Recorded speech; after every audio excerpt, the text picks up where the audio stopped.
Here's how to track time in Monday.com. We have this workspace titled Books and a board titled Agatha Christie's Books. In order to add time tracking to the group, we need to go to the plus button on the far right, which is the Add Column button. Find time tracking on the drop down. If you can't find it, just click More Column and use the search bar. Pressing the pause button will enable us to start tracking time and do our work.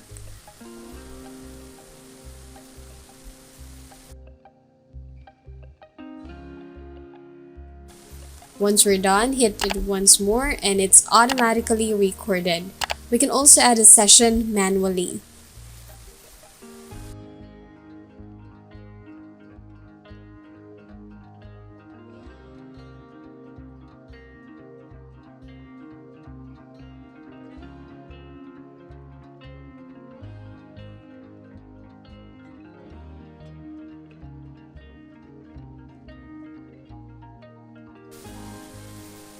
And that is how you track time in Monday.com.